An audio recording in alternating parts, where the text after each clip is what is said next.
Hi guys! For today's video, nagpunta kami ni Z sa town para i-meet ang kanyang ninang na si Mare Mars. Bigla ang pagkikita na naman to guys dahil na-miss niya ang kanyang inaanak and of course makipagmarites, binaybay niya ang Birmingham to Manchester. At dahil mag-aalas dos na guys, nagyaya siyang kumain at pumunta nga kaming Trafford Center. Naglakad-lakad nga kami konti guys at ayan, na-hyper na siya sa gutom hanggang sa nakita na niya ang Thai restaurant. Tinanong nga niya kung available yung buffet at ayun na nga, pinapasok na kami.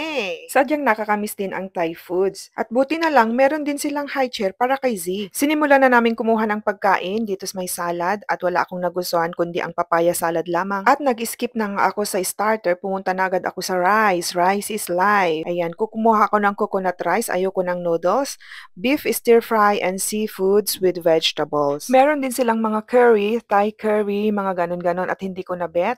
Masyado nang marami, kumuha ako ng gyoza para kay Z at ayan na-enjoy naman niya. Masaya ang baby.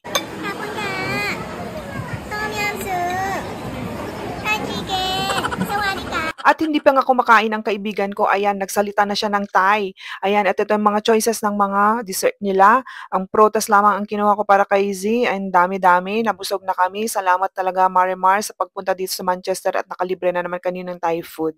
At dahil nga busog na nga kami ay naglakad-lakad na lamang hanggang napunta kami ng Selfridges at itutuloy natin ang vlog na ito dahil namili ang ating madam. Bye!